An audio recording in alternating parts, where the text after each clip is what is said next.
Anne of Green Gables by Lucy Maud Montgomery. Chapter 29. An Epoch in Anne's Life. Anne was bringing the cows home from the back pasture by way of Lover's Lane.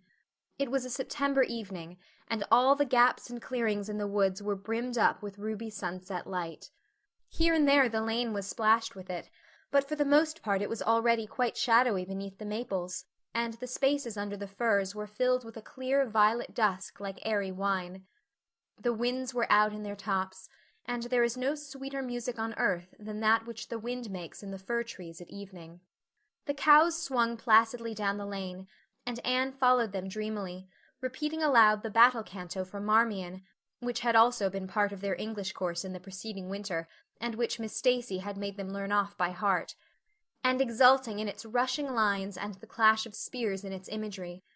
When she came to the lines, "The stubborn spearsmen still made good their dark, impenetrable wood," she stopped in ecstasy to shut her eyes, that she might the better fancy herself one of that heroic ring.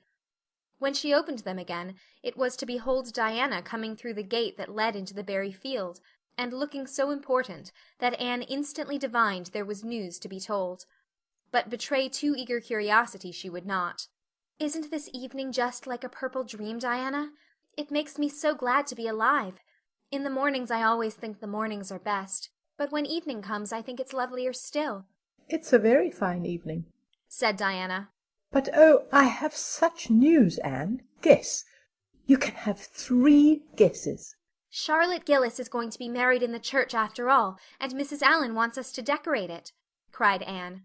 "No, Charlotte's beau won't agree to that, because nobody has ever been married in the church yet, and he thinks it would seem too much like a funeral. It's too mean, because it would be such fun. Guess again." "Jane's mother is going to let her have a birthday party?" Diana shook her head, her black eyes dancing with merriment. "I can't think what it can be," said Anne in despair, "unless it's that Moody Spurgeon Macpherson saw you home from prayer meeting last night. Did he?" "I should think not!" exclaimed Diana indignantly. "I wouldn't be likely to boast of it if he did, the horrid creature.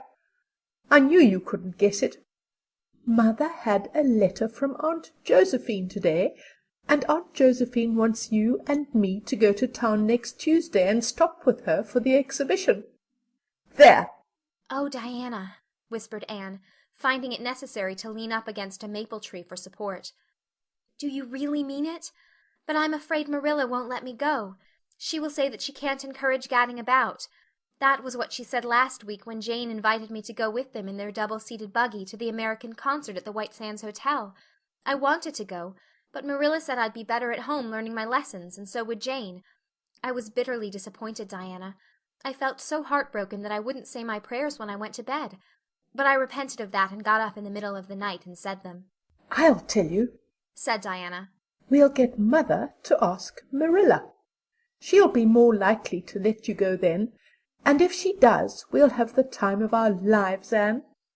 I've never been to an exhibition, and it's so aggravating to hear the other girls talking about their trips. Jane and Ruby have been twice, and they're going this year again." "I'm not going to think about it at all until I know whether I can go or not," said Anne resolutely. "If I did and then was disappointed, it would be more than I could bear. But in case I do go, I'm very glad my new coat will be ready by that time. Marilla didn't think I needed a new coat. She said my old one would do very well for another winter, and that I ought to be satisfied with having a new dress. The dress is very pretty, Diana, navy blue and made so fashionably. Marilla always makes my dresses fashionably now, because she says she doesn't intend to have Matthew going to Mrs. Lynde to make them. I'm so glad. It is ever so much easier to be good if your clothes are fashionable. At least it is easier for me. I suppose it doesn't make such a difference to naturally good people. But Matthew said I must have a new coat, so Marilla bought a lovely piece of blue broadcloth, and it's being made by a real dressmaker over at Carmody. It's to be done Saturday night, and I'm trying not to imagine myself walking up the church aisle on Sunday in my new suit and cap, because I'm afraid it isn't right to imagine such things. But it just slips into my mind in spite of me. My cap is so pretty. Matthew bought it for me the day we were over at Carmody. It is one of those little blue velvet ones that are all the rage, with gold cord and tassels. Your new hat is elegant, Diana, and so becoming. When I saw you come into church last Sunday, my heart swelled with pride to think you were my dearest friend. Do you suppose it's wrong for us to think so much about our clothes? Marilla says it is very sinful. But it is such an interesting subject, isn't it? Marilla agreed to let Anne go to town, and it was arranged that Mr. Barry should take the girls in on the following Tuesday.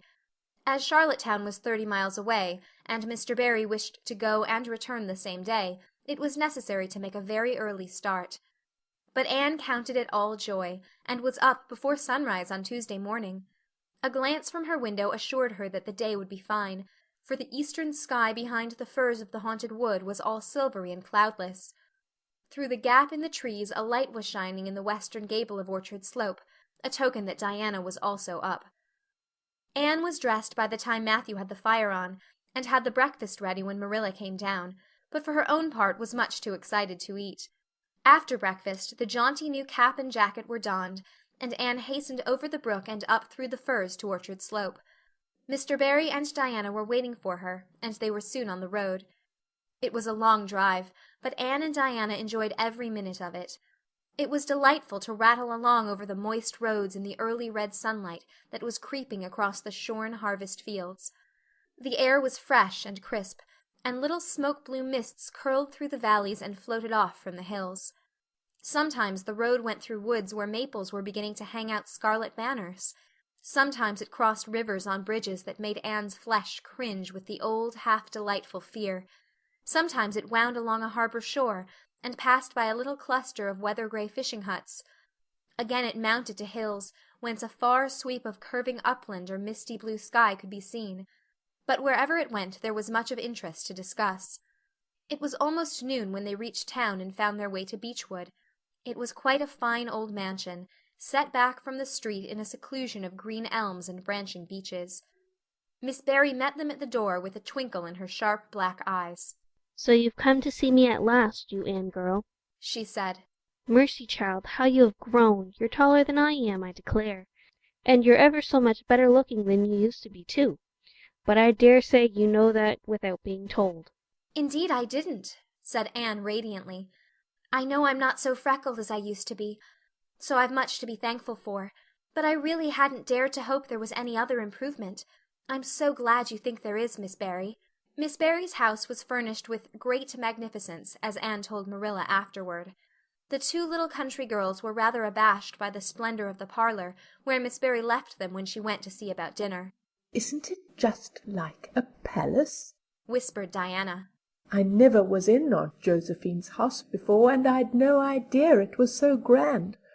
I just wish Julia Bell could see this. She puts on such airs about her mother's parlor." "Velvet carpet," sighed Anne luxuriously, "and silk curtains. I've dreamed of such things, Diana. But do you know, I don't believe I feel very comfortable with them after all. There are so many things in this room, and all so splendid, that there is no scope for imagination. That is one consolation when you are poor. There are so many more things you can imagine about." Their sojourn in town was something that Anne and Diana dated from for years. From first to last it was crowded with delights. On Wednesday Miss Barry took them to the exhibition grounds and kept them there all day. "It was splendid," Anne related to Marilla later on. "I never imagined anything so interesting. I don't really know which department was the most interesting. I think I liked the horses and the flowers and the fancy work best. Josie Pye took first prize for knitted lace. I was real glad she did. And I was glad that I felt glad, for it shows I'm improving, don't you think, Marilla, when I can rejoice in Josie's success? Mr. Harmon Andrews took second prize for Gravenstein apples, and Mr. Bell took first prize for a pig. Diana said she thought it was ridiculous for a Sunday school superintendent to take a prize in pigs, but I don't see why. Do you?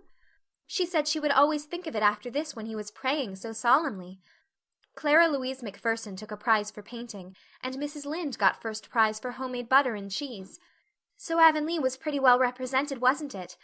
Mrs. Lynde was there that day, and I never knew how much I really liked her until I saw her familiar face among all those strangers. There were thousands of people there, Marilla. It made me feel dreadfully insignificant. And Miss Barry took us up to the grandstand to see the horse races. Mrs. Lynde wouldn't go. She said horse racing was an abomination, and she being a church member, thought it her bounden duty to set a good example by staying away. But there were so many there I don't believe Mrs. Lynde's absence would ever be noticed. I don't think, though, that I ought to go very often to horse races, because they are awfully fascinating. Diana got so excited that she offered to bet me 10 cents that the red horse would win. I didn't believe he would, but I refused to bet, because I wanted to tell Mrs. Allan all about everything, and I felt sure it wouldn't do to tell her that. It's always wrong to do anything you can't tell the minister's wife. It's as good as an extra conscience to have a minister's wife for your friend. And I was very glad I didn't bet, because the red horse did win, and I would have lost 10 cents. So you see that virtue was its own reward. We saw a man go up in a balloon. I'd love to go up in a balloon, Marilla. It would be simply thrilling. And we saw a man selling fortunes. You paid him 10 cents, and a little bird picked out your fortune for you. Miss Barry gave Diana and me 10 cents each to have our fortunes told. Mine was that I would marry a dark-complected man who was very wealthy, and I would go across water to live. I looked carefully at all the dark men I saw after that, but I didn't care much for any of them, and anyhow I suppose it's too early to be looking out for him yet. Oh, it was a never-to-be-forgotten day, Marilla. I was so tired I couldn't sleep at night.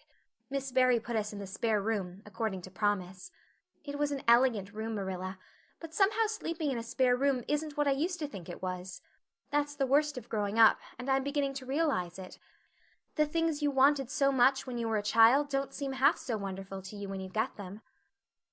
Thursday the girls had a drive in the park, and in the evening Miss Barry took them to a concert in the Academy of Music, where a noted prima donna was to sing. To Anne the evening was a glittering vision of delight. Oh, Marilla, it was beyond description. I was so excited I couldn't even talk, so you may know what it was like. I just sat in enraptured silence. Madame Selitsky was perfectly beautiful, and wore white satin and diamonds. But when she began to sing I never thought about anything else. Oh, I can't tell you how I felt. But it seemed to me that it could never be hard to be good any more. I felt like I do when I look up at the stars. Tears came into my eyes, but oh, they were such happy tears. I was so sorry when it was all over, and I told Miss Barry I didn't see how I was ever to return to common life again. She said she thought if we went over to the restaurant across the street and had an ice cream it might help me. That sounded so prosaic, but to my surprise I found it true. The ice cream was delicious, Marilla, and it was so lovely and dissipated to be sitting there eating it at 11 o'clock at night. Diana said she believed she was born for city life. Miss Barry asked me what my opinion was, but I said I would have to think it over very seriously before I could tell her what I really thought. So I thought it over after I went to bed. That is the best time to think things out. And I came to the conclusion, Marilla, that I wasn't born for city life, and that I was glad of it. It's nice to be eating ice cream at brilliant restaurants at 11 o'clock at night once in a while, but as a regular thing I'd rather be in the East Gable at 11, sound asleep, but kind of knowing even in my sleep that the stars were shining outside, and that the wind was blowing in the firs across the brook. I told Miss Barry so at breakfast the next morning, and she laughed. Miss Barry generally laughed at anything I said, even when I said the most solemn things. I don't think I liked it, Marilla, because I wasn't trying to be funny. But she is a most hospitable lady, and treated us royally. Friday brought going home time, and Mr. Barry drove in for the girls. Well, I hope you've enjoyed yourselves, said Miss Barry, as she bade them good-bye. Indeed we have, said Diana. And you, Anne girl? I've enjoyed every minute of the time, said Anne, throwing her arms impulsively about the old woman's neck and kissing her wrinkled cheek. Diana would never have dared to do such a thing, and felt rather aghast at Anne's freedom. But Miss Barry was pleased, and she stood on her veranda and watched the buggy out of sight. Then she went back into her big house with a sigh. It seemed very lonely, lacking those fresh young lives. Miss Barry was a rather selfish old lady, if truth must be told, and had never cared much for anybody but herself. She valued people only as they were of service to her or amused her. Anne had amused her, and consequently stood high in the old lady's good graces. But Miss Barry found herself thinking less about Anne's quaint speeches than of her fresh enthusiasms, her transparent emotions, her little winning ways, and the sweetness of her eyes and lips. I thought Marilla Cuthbert was an old fool when I heard she'd adopted a girl out of an orphan asylum, she said to herself. But I guess she didn't make much of a mistake after all. If I'd a child like Anne in the house all the time, I'd be a better and happier woman." Anne and Diana found the drive home as pleasant as the drive in. Pleasanter, indeed, since there was the delightful consciousness of home waiting at the end of it. It was sunset when they passed through White Sands and turned into the shore road. Beyond, the Avonlea hills came out darkly against the saffron sky.